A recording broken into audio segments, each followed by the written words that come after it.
So ito na Ella ha. Lulutuin na ni Papa. Ayan oh. Amoy pa lang talaga nakakagutom na. Ang bango. So tingin ko naman hindi na mababahuan si Mama at Papa nito kasi niluto na natin dito, no? Yan. Woohoo! So yun, mission complete. Ito na yung ating pusit. Log Ella on Ani on Timmy. So taste test. Thank you Lord. Wow.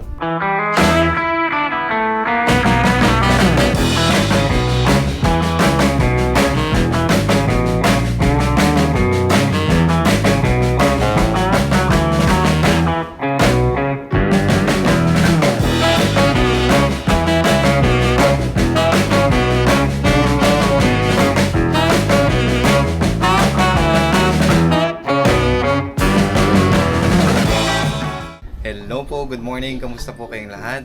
Thank you Lord sa magandang araw po na binigay niya sa atin ngayon. Well, anyway po, nandito pa rin tayo sa ating maliit na kubo or munting kubo dito sa Palawan. So guys, medyo malungkot and half emotional naman tayo. Mixed emotion kumbaga. Kasi nga, last day ko na po dito ngayon. So, thanks God kasi nga nagawa na rin natin yung mga dapat natin gawin dito. And napasyal na rin natin si nanay. So, napasaya natin siya kahit sa may clean panahon na umuwi tayo dito sa Palawan.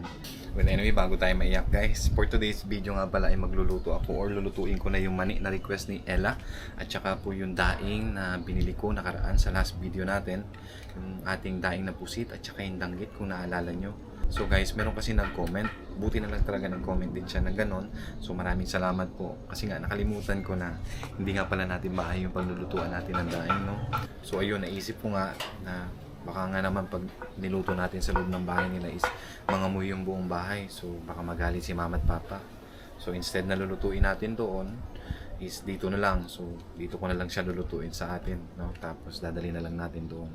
So yun yung naging plano ko. So kaya ngayon, luluto tayo ng mani at saka ng ating pusit at danggit. So ito, naka-prepare na rin siya. Uunahin ko lang yung mani. Yung pagluto ko nga pala ng mani is konting mantika lang, tapos medium heat lang. So ayan Ella ha, lulutuin ko na yung pasalubong kong mani sa'yo, no? Go! So ayan, may init na. Lagyan na natin yung ating mani. So ito na Ella ha, lulutuin na ni Papa. Ayan oh. So hindi natin lalahatin. Dito na tayo ng konti para just in case gusto ni nanay magluto is meron siyang maluluto. Ayan. Ganito lang yung gusto ko ng pagluluto ng mani. Yung hindi siya lubog sa mantika. Yung sakto lang na mababasa siya.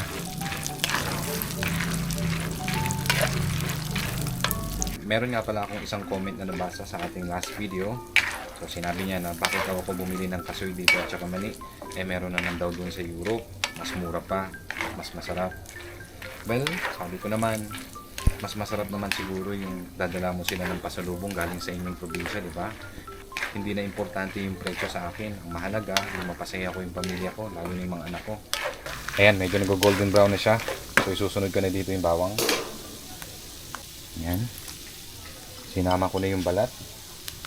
Kasi nag-a-add din niya ng flavor sa mani. Yun o. Ang bango. So kailangan continuous lang natin ito ng paghahalo para maging pantay yung luto niya. Sakto yung lutong ng lahat ng mani. Ayan, naamoy ko na. Naku, lutuwa si Ella at saka si Timmy nito. Kahapon nag-message sa akin sa Ani na yun. Excited na nga yung mga bata kasi nga nagka-countdown sila doon sa kalendaryo, sa maliit na kalendaryo.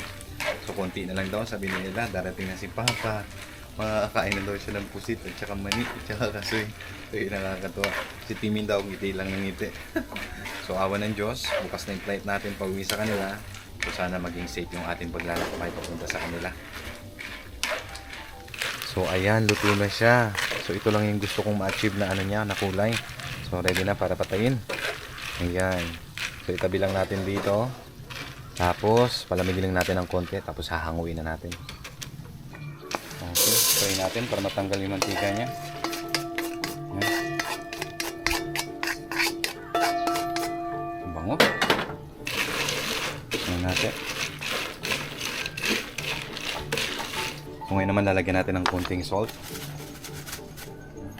Ayan. Yung iba nilalagyan ng mix na salt at saka yung MSG para mas malinamnam daw. Pero kami naman mas gusto namin yung natural na lasa lang na may konting alat. mix lang natin. Okay, palamigin lang natin to. Tapos mamaya pwede na natin to ibalot. So tapos na yung ating mani. So susunod natin yung ating tangkit at saka pusit. Tara, simulan na natin. Ayan. May nagtanong nga pala sa atin sa comment section guys kung mahal nga ba manirahan dito sa Palawan. Well, anyway, guys, kung ikukumpara nyo sa Manila at dito sa Palawan, dito na ako sa Palawan guys. Kasi nga, yung cost of living dito is siguro mga kalahati ng Manila. Kasi nga, number one, less traffic. So, hindi ka magmamadali pag papasok ka sa trabaho. Medyo may traffic na rin dito, pero hindi ganun katagal kung ikukumpara mo sa Maynila, guys. And isa pa, yung ating mga seafood. So, napakalapit lang namin sa dagat. Actually, napapalibutan kami ng dagat. So, may tendency na talagang mas mura yung aming mga seafood dito, no? And regarding naman sa mga property, kung bibili kayo dito ng lupa, so bibigyan ko kayo ng idea. Hindi ko lang alam kung exact ba talaga yung sasabihin ko. Pero dito yata sa main city or sa proper is nagre-range na ng nasa 15,000 per square meter pataas. So yun siya. Pero sa mga malalayo, marami pa rin tayong makukuha ng mas mababa. Mga nagre-range lang ng mas mababa nga, nasa 500 to 1,000 per square meter. O depende, no? Baka mayroon pang mas mababa. Pero yun yung mga ano lang, mga tax declaration o yung mga rights lang na kailangan natin i-check talaga, double check kung legit para at least hindi tayo maloko o ma-scam. Kaya mas mabuti yung bibilihin natin yung title na. Tapos i-check natin doon sa ating City Hall para malaman kung legit or hindi. So ayun lang po. So sana nasagot ko yung tanong nyo. And yan, mainit na yung ating mantika. Pwede na natin tulutuin yung ating danggit. So ito yung binili natin nakaraan. So hindi natin to lalahatin guys. Kasi nga, marami masyado. Ayan, pango. Wow. Yan, ganito kainit ang mantika yung gusto ko sa kanya. Para yung gusto niya talagang bigay na bigay. Ano? Napakabango talaga ng danggit. Halatang bagong-bago.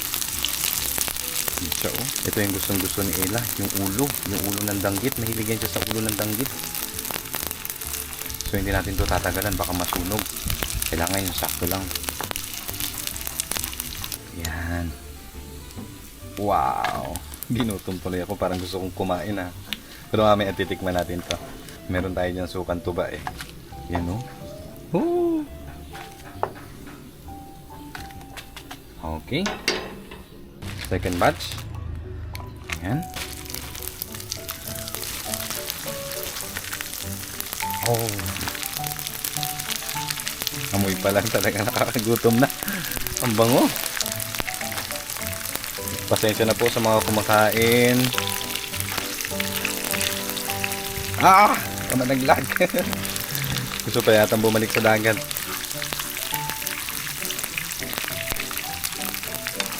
Masarap din ito, yung lamay yung danggit, no? Siguro sa susunod, yun naman yung ating dadalahin. Pero sa ngayon, ito munang daing. Bilang isang Pilipinong ama ni Ella at saka ni Timmy guys, mas masaya ako na hindi nila makakalimutan yung ating Filipino culture, lalo na yung mga pagkain natin. Kaya, hanggat maaari, kung meron akong chance na magdala ng pagkain sa kanila or pagkain Pinoy, ay ginagawa ko para naman hindi nila makalimutan yung ibang mga pagkain Pinoy na hindi ko naluluto doon. So ayan, kalimutan natin patayin. Okay na siguro ito. Naging happy na siguro si Timmy at si Ella nito. Tsaka si Annie na rin, syempre. Annie ko look, oh. Ang bango. Yun. Yan. So, tingin ko naman hindi na mababahuan si mama at papa nito kasi niluto na natin dito, no? Alright. So yun, tapos na yung ating danggit. So next naman natin yung ating konting pusit. Yan. So yan, mainit na rin siya. Pwede natin ito ilagay. Yan. Woohoo!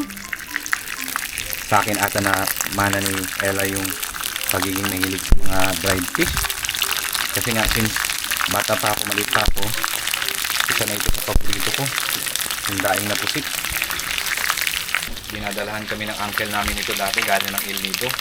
Yung tauban, yung mas malalaki dito. Tama nga na dito natin ito niluto.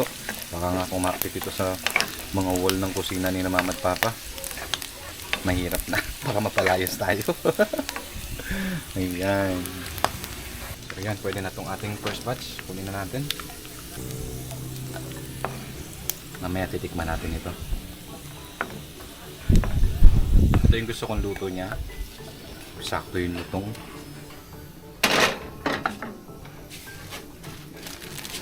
Lagay pa tayo. Ayan. Yung tauban, sinasabi ko mas malalaki dito. Siguro mga ganyan yung haba niya. Isang roller na. Kaya isang ano pa lang, isang pusit pa lang. Sakto na para sa dalawang tao. Ito naman, di rin natin lalahatin. Sakto lang. Ito natin. Hello nga pala sa mga pizza natin dyan sa Pinito. Lalo na kay Pastor Greg. At sa anak niya si James, yung aking close na pinsan dyan sa El Nido. Okay, so pwede na ito. Patayin na natin. Ayan. Kunin na natin para hindi siya masunog. Mamaya pag lumamig ito guys, sobrang lutong nito. Yung gusto ko dito yung ulo niya. Ayan.